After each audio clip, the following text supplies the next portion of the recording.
আসসালামু আলাইকুম সম্মানিত দর্শক মণ্ডলী। রিসেন্টলি আমরা একটা সমস্যার সম্মুখীন হয়েছি, যেটা হচ্ছে যে আমাদের ফেসবুক এবং মেসেঞ্জার কিন্তু আমরা চালাতে পারছি না কোনো মতেই, কারণ এটা অফিসিয়ালি অফ করে দেওয়া হয়েছে কিছুদিনের জন্য।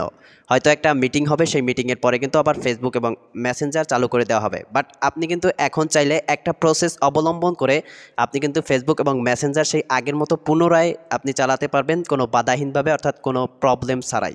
কি সেই প্রসেসটা? একটা মাত্র ভিপিএন আপনাকে ইনস্টল করতে হবে, জাস্ট সেইটা সেট আপ করতে হবে এবং পরবর্তীতে কিন্তু আপনি ফেসবুক এবং মেসেঞ্জার স্মুথভাবে চালাতে পারবেন। সো কী সেই সেটিংসটা আজকের এই ভিডিওতে দেখানোর চেষ্টা করব, এবং কিভাবে সেই ভিপিএনটা আপনি ইনস্টল করবেন, সেট আপ করবেন এবং পরিশেষে আপনি ফেসবুক চালাবেন, সব কিছু আজকের এই ভিডিওতে দেখিয়ে দেওয়ার চেষ্টা করব। মোস্ট ইম্পর্ট্যান্ট একটি ভিডিও, কারণ বাংলাদেশে প্রায় 80% মানুষ কিন্তু ফেসবুক চালাতে পারছে না। সো এই সমস্যার যদি আপনিও ভুগে থাকেন তাহলে এই ভিডিওটা সম্পূর্ণ দেখেন। আমি সম্পূর্ণ ভিডিওটা স্ক্রিন শেয়ারের মাধ্যমে দেখিয়ে দেওয়ার চেষ্টা করব। সম্পূর্ণ ভিডিওটা দেখতে থাকুন। সম্পূর্ণ ভিডিওটা জুড়ে আছে আমি শেখ শামীম।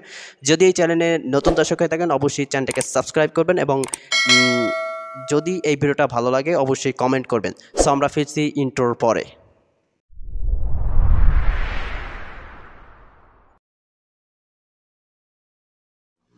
অলরাইট গাইস, আমরা চলে আসছি আমাদের মোবাইল স্ক্রিনে আসার পর ভিপিএনটা ডাউনলোড করার জন্য, অর্থাৎ ফেসবুক চালানোর জন্য যে ভিপিএনটা প্রয়োজন সেই ভিপিএনটা ডাউনলোড করার জন্য এবং সেট আপ করার জন্য, পরিশেষে আপনার ফেসবুকটা ইউজ করার জন্য ফার্স্ট অফ অল আপনি চলে যাবেন আপনার ফোনের যে গুগল প্লে স্টোর আছে সেই গুগল প্লে স্টোরে। এইখানে আমার স্ক্রিনে দেখতে পাচ্ছেন যে গুগল প্লে স্টোর রয়েছে।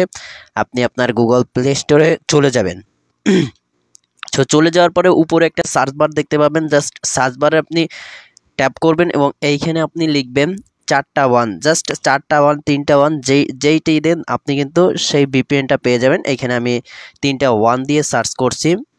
করার পরে আমার সামনে দেখতে পাচ্ছেন এই যে প্রথমেই একটা রয়েছে, এই যে এইখানটাতে লোগোটা দেখবেন। লোগোটা দেখা, এখানে আমি যদি ট্যাপ করি তাহলে আপনি লোগোটা স্পষ্টভাবে দেখতে পাবেন। এইখানে দেখতে পাচ্ছেন 1 to the power 4, 1 to the power 4 এবং এইখানে রয়েছে 1.1.1. এইখানে দেখতে পাচ্ছেন রয়েছে। জাস্ট আপনি এইটা ইনস্টল করবেন। ইনস্টল করার পর এইখানে দেখতে পাচ্ছেন ওপেন লেখা আছে, জাস্ট আপনি ওপেনে ট্যাপ করবেন। সো ওপেনে ট্যাপ করার পরে একটু সময় নেবে। সময় নেওয়ার পরে আপনার সামনে একটা ইন্টারফেস শো করবে। এখানে দেখতে পাচ্ছেন একটা রয়েছে, অর্প লেখা রয়েছে। জাস্ট আপনি এইখানে দেখতে পাচ্ছেন এইটাও অফ রয়েছে, আপনি এইটা 1 করে দিবেন। সো 1 হতে একটু সময় লাগবে। এই উপরে যদি আপনি একটু খেয়াল করেন একটা চাবির মতো আইকন এখানে দেখতে পাচ্ছেন, চাবির মতো আইকন। জাস্ট এই চাবির মতো আইকনটা যখনই আসবে তখনই আপনি বুঝবেন যে আপনার ভিপিএনটা চালু হয়ে গেছে। এরপরে আমি এইখান থেকে বের হয়ে গেলাম। জাস্ট আমি বের হয়ে যাওয়ার পর এইখানে দেখতে পাচ্ছেন আমার ফেসবুক অফিসিয়াল অ্যাপ্লিকেশনটা রয়েছে। এইখানে আমি যদি প্রবেশ করি, এই যে ফেসবুক অফিসিয়াল অ্যাপ্লিকেশন, জাস্ট আমি ফেসবুক অফিসিয়াল অ্যাপ্লিকেশনের মধ্যে প্রবেশ করি। দেখতে পাচ্ছেন আমার ফেসবুক অফিসিয়াল অ্যাপ্লিকেশনে সব কিছু কিন্তু হচ্ছে এবং এই যে একটা পোস্ট দেখতে পাচ্ছেন এখানে দেখতে পাচ্ছেন 3 ঘন্টা আগে এইটা কিন্তু আপলোড করা হয়েছে। সো আপনি কিন্তু এইগুলা দেখতে পাবেন এবং রিসেন্টলি যেগুলা আপলোড করা হয়েছে যে সেগুলো দেখার জন্য আপনি এইখানে 3 লাইন্স অপশনে ক্লিক করবেন, অর্থাৎ রিসেন্টলি যে পোস্টগুলো করা হয়েছে এখানে দেখতে পাচ্ছেন 3 লাইন্স আইকন রয়েছে। জাস্ট আপনি 3 লাইন্স আইকনটার উপর ট্যাপ করবেন। ট্যাপ করার পরে একটু সময় নেবে, সময় নিয়ে আপনার সামনে একটা ইন্টারফেস শো করবে। এখানে দেখতে পাচ্ছেন ফিডস লেখা রয়েছে, এই যে ফিডস। সো অনেকেই জানে না এই ফিডসের কাজ কি। আসলে এই ফিডসের কাজ হচ্ছে যে আপনার রিসেন্টলি যদি কোনো পোস্ট করা হয় সেই পোস্টটা আপনার সামনে শো করবে। একটু সময় নেবে, কারণ সারা দেশে নেট সমস্যা জর্জরিত, তার জন্য একটু সময় নেবে। এই সময়টুকু আপনি এখানে অপেক্ষা করবেন। দেখতে পাচ্ছেন রিসেন্টলি যে পোস্টগুলো রয়েছে জাস্ট নাও লেখা রয়েছে, এই যে এই কর্নারে জাস্ট নাও লেখা রয়েছে। আপনি যদি প্রত্যেকটা পোস্টে দেখেন তাহলে দেখতে পারবেন জাস্ট নাও লেখা রয়েছে।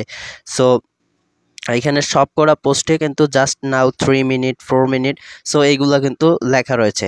সো আপনি ভিপিএনটা ইউজ করে আপনি কিন্তু সকল ধরনের ফেসবুকের সুবিধা করতে পারেন। আর অফিসিয়ালভাবে এটা কবে চালু করা হবে এটা বলা হয়নি। সো অফিসিয়ালি একেবারে রিয়েলভাবে ভিপিএন ছাড়া আপনি কবে ফেসবুক ইউজ করতে পারবেন এইটাও কিন্তু স্পষ্টভাবে বলা হয়নি। সো আপনি ভিপিএন ইউজ করে কিন্তু আপনার ফেসবুকের সকল কার্যক্রম করতে পারবেন। এবং মেসেঞ্জারে করার জন্য আমি এইখান থেকে চলে যাচ্ছি মেসেঞ্জার যে রয়েছে, আমার অ্যাপ্লিকেশনটা রয়েছে সেই মেসেঞ্জার অ্যাপ্লিকেশনটার মধ্যে চলে যাচ্ছি। So where is Messenger, this is Messenger. So আমি মেসেঞ্জারের মধ্যে প্রবেশ করছি, করার পর দেখতে পাচ্ছেন যে এইখান থেকে আমি একটা আইডি সিলেক্ট করে নিচ্ছি। ফর এক্সাম্পল এইখানে একটা আইডি সিলেক্ট করে নিচ্ছি, জাস্ট আমি এইখানে একটা পাঠাচ্ছি, ওই পাঠাচ্ছি, দেখতে পাচ্ছেন আমার ওইটা কিন্তু চলে গেছে। সো এইখানে দেখতে পাচ্ছেন সেন্ডিং হচ্ছে, একটু পরে কিন্তু সেন্ড হয়ে যাবে। দেখতে পাচ্ছেন এইখানে সেন্ড হয়ে গেছে, এই যে এইখানটাতে সেন্ড হয়ে গেছে, এই যে সেন্ড লেখা রয়েছে। জাস্ট আপনি কিন্তু মেসেঞ্জারও ইউজ করতে পারবেন, ফেসবুকও ইউজ করতে পারবেন এই ভিপিএনটা ইউজ করে। সো ভিডিওটা সকলের কাছে খুবই গুরুত্বপূর্ণ ছিল। যদি আপনারা এই চ্যানেল থেকে বা এই ভিডিও থেকে কোনো উপকৃত হন, তাহলে অবশ্যই আমাদের এই চ্যানেলটা সাবস্ক্রাইব করবেন, পরবর্তী ভিডিওর জন্য বেল বাটনটা অন করে রাখবেন। থ্যাংকস লট, আসসালামু আলাইকুম ওয়া রাহমাতুল্লাহ।